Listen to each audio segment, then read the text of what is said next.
Everyone, আসসালামু আলাইকুম। Ratna lifestyle channel থেকে আমি রত্না সবাইকে ওয়েলকাম করছি আমার চ্যানেলে নতুন আরও একটি লাইফস্টাইল ভিডিও দেখার জন্য।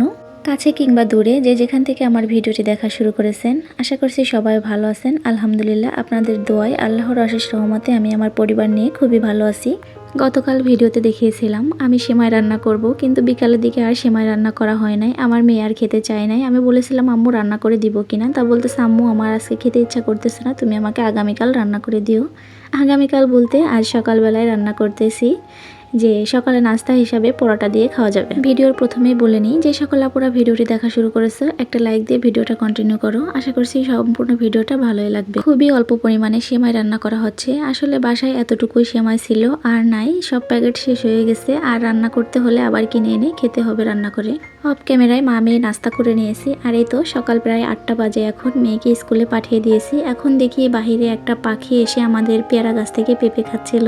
সরি, পেঁপে নয়, পেয়ারা খাচ্ছিল। আসলে পেয়ারাটা পেকে গিয়েছিল, 2 দিন ধরে পারবো করে পাড়াই হচ্ছিল না। তো এখন পাখি রিজিকে আছে, পাখি খেয়ে ফেলতেছে। তো আমাদের ভাই অফিস থেকে এসে বলতেছে পাখিতে পেয়ারা খাচ্ছে, তুমি দেখো নাই? তো আমি বললাম যে আসলে পেয়ারাটা পাকছে, সকাল থেকেই দেখতেছি পাখিতে খাচ্ছে, আমি আর পারি নেই, যে থাক ওরাই খাক এই পেয়ারাটা। ভেবেছিলাম আজ তেমন কোনো ভিডিও করব না, কোনো ইচ্ছাই ছিল না। আসলে মাঝে মাঝে ইচ্ছা শক্তি এতটা কমে যায় যে কি বলবো, ক্যামেরাটা অন করতেও ইচ্ছা করে না, এতটা আলসেমিতে ধরে যায় আমাকে। মাঝে মাঝে কিছু আপুদের ভিডিও দেখলে ইচ্ছা শক্তি আরও দ্বিগুণ বেড়ে যায়। আজ আমি এই ভাবছিলাম যে ভিডিও দিব না, ক্যামেরাটা অন করতে ইচ্ছাই করতেছিলাম না। তবে ওই যে স্বপ্ন নূরের সংসার নূর আপুর ভিডিও দেখেছিলাম, ভিডিও দেখে আবার ভিডিও করতে ইচ্ছা করলো, তাই আবার ভিডিও করতে শুরু করেছি তোমাদের জন্য। দুপুরে রান্না করার জন্য তরকারি কাটতেছি, আর ভাবতেছি মা হওয়াটা অতটা সহজ নয়। আসলে আমার সি সেকশনে বেবি হয়েছে, তো এরপরে এতদিন কোনো মাজায় ব্যথা হয় নাই, কোনো সমস্যাই হয় নাই। মনে করো আমি দৌড়াই বেড়াইতে পারতাম, তারপরও কোনো ব্যথা ছিল না। কিন্তু ইদানিং দেখি মাজায় খুবই একটু ব্যথা হচ্ছে, যে বসে কাজ করতে গেলে আরও বেশি হচ্ছে এই জিনিসটা।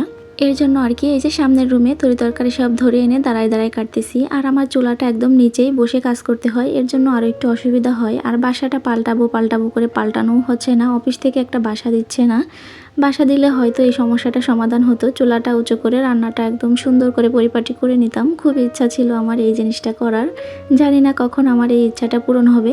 ভিডিওর এই পর্যায়ে এসে আমার আপুদের সাথে আমি আরও একটা কথা বলে নিই। আর যারা নতুন আমার চ্যানেলে এসেছো, ভিডিওর কোথাও কোনো অংশ ভালো লেগে থাকলে প্লিজ চ্যানেলটি সাবস্ক্রাইব করে দিয়ে আমার পাশে থেকো।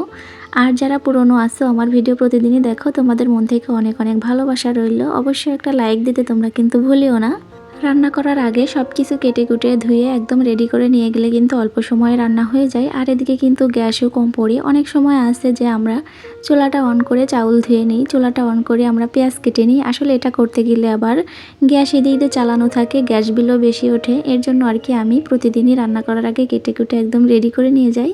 আর আধা ঘন্টার ভিতরেই কিন্তু আমার সব রান্না বান্না হয়ে যায়।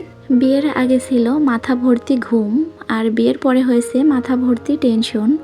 কথা বলার কারণ হচ্ছে এখন ওই যে আমার একটা মেয়ে হয়েছে, স্কুলে দিয়েছে, শিশু ওয়ানে পড়ে। তো ওকে নিয়ে না অনেক টেনশন হয়, যে পড়ালেখার দিক দিয়ে বিশেষ করে, যে কি পড়বে না পড়বে, পরীক্ষা দিতে পারবে কি না। আজ যেমন ওর ক্লাসে একটা পরীক্ষা ছিল, এই নিয়ে সকাল থেকে অনেক টেনশনে আছি যে কি করবে না করবে। আমার মেয়েটা যখন অনেক ছোট ছিল ও অনেক কান্না করতো, তো আশেপাশে সবাই বলতো নেও আর কয়েকটা দিন কষ্ট করো, এরপরে তোমার আর কষ্ট থাকবে না। তো আমি মনে করি কষ্ট মনে হয় আমার আর কখনো শেষ হবে না।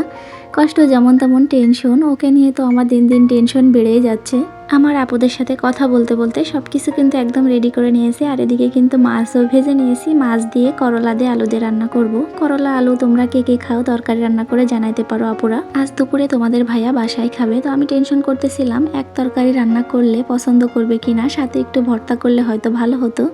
কিন্তু বিশ্বাস করো আমি আজকে রান্না করার সময় আমার মনটা খুবই ভালো ছিল, আর ভালোবাসা দিয়ে রান্না করেছি।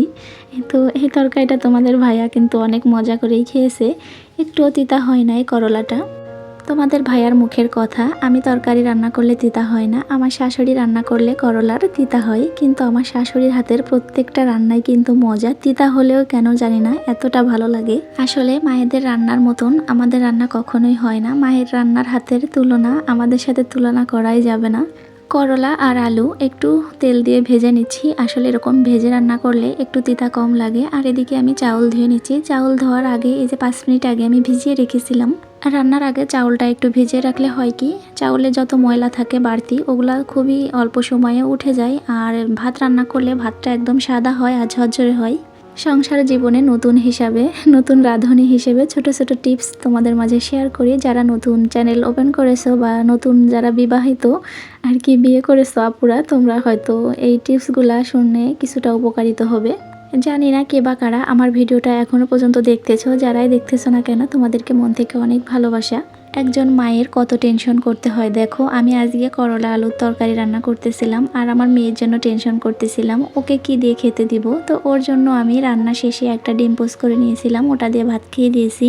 আর তরকারির মাঝে যে আলু ছিল কয়েক পিস আলু উঠায় খেয়ে দিয়েছিলাম। তোমরা সত্যি কথা বলবা আমার ভিডিও কার কার ভালো লাগে আর আমার ভয়েসটা কেমন লাগে শুনতে একটু বলিও। আসলে আমি মনে করি আমার ভয়েসটা একদমই ভালো লাগে না শুনতে, কেমন জানি পাগল পাগল লাগে। আর কথায় কোথাও ভুল আছে কিনা একটু বলিও আপুরা। আমার ভুল ধরায় দিলে তোমাদেরকে আমি খারাপ বলবো না, আরও মন থেকে ভালোবাসা দিব। আমরা যখন তরকারি রান্না করি আশেপাশে কিন্তু তেল ছিটকে চলে যায়, তো একটা কাজ করলে এটা আর হবে না। আমি যখন মশলা দিই বিশেষ করে তরকারির উপরে তেলের উপরে, তখন কিন্তু চুলার জালটা একদম কমিয়ে দিই, তারপরে মশলাটা দিই, তাহলে কিন্তু আর আশেপাশে তেল ছিটে যায় না। রান্না করার সময় এই জিনিসটা তোমরা যদি ফলো করো তাহলে আর তোমাদের আশেপাশে তেল ছিটে যাবে না। তেল ছিটে যাবে না কেন, অল্প একটু তো যেতেই পারে, সবারই যায় কম বেশি, কিন্তু অতটা বেশিও যাবে না। অনেকেই আছে রান্না করতে গেলে তেলে মানে একদম ঘর ধোয়া ধোয়া হয়ে যায়, তেল তেল হয়ে যায়, চোখে মুখে যায়। চুলার জালটা একটু মিডিয়ামে দিয়ে রান্না করলে হয় কি অতটা তেল ছিটে যায় না চারিদিকে, আর ঘরের ভিতর ধোয়া ধোয়া হয় না। আর বেশি জোরে যদি তুমি গ্যাসের ফ্লেমটা দিয়ে রাখো তাহলে হয় কি ঘরের প্রত্যেকটা ফার্নিচার একটু তেল ছিটে ভাব হয়ে যায়। তো এর কারণে একটু কমিয়ে দিয়ে রান্না করলে আর এই সমস্যাটা হয় না। মশলাটা আমি ভালোভাবে কষিয়ে নিয়েছি আর এখন ওর ভিতরে করলা আলুটা দিয়ে ভালোভাবে একটু নাড়াচাড়া দিয়ে নেব বেশ কিছু সময়ের জন্য। তরকারি রান্না করার সময় মশলাটা যত বেশি কষানো হবে তরকারির স্বাদটাও কিন্তু দ্বিগুণ বেড়ে যাবে। প্রতিদিন যে 3-4 তরকারি রান্না করে খেতে হবে এমন তো কোনো কথা নাই। এক তরকারি যদি ভালোভাবে রান্না করা যায় তাহলে ওটা দিয়েই পেট ভরে ভাত খাওয়া যায়। আর আমাদের মতো মধ্যবিত্ত পরিবারদের সম্ভব হয় না প্রতিদিন 3-4 তরকারি রান্না করা। আমাদের মতো মধ্যবিত্ত পরিবার যারা আছি তাদেরকে একটা কাজ করতে হলে 50 বার চিন্তা করতে হয় করার আগে, যে এই কাজটা করলে আমাদের কোনো সমস্যা হবে কিনা, বা আমাদের প্রতি মাসে চলার আগে যে টাকাটা আমরা রেখে দিই ওই টাকাটা শেষ হয়ে যাবে কিনা, মানে নানান চিন্তা করতে হয়। অনেকেই আবার বলবে যে কিপটামি পানা কথা বলতেছে, আসলে কিপটামি পানা নয়, হিসাব করে না চললে আমরা একদমই চলতে পারবো না। মাসের শেষে হয়তো না খেয়ে থাকতে হবে, না খেয়ে থাকার চেয়ে একটু হিসাব করে চলাই ভালো। যাই হোক, রান্না বান্না সব কমপ্লিট। আজকে রান্নাটা কেমন হয়েছে সবাই জানায়ও। দেখা হবে অন্য কোনো ভিডিওতে। আল্লাহ হাফেজ।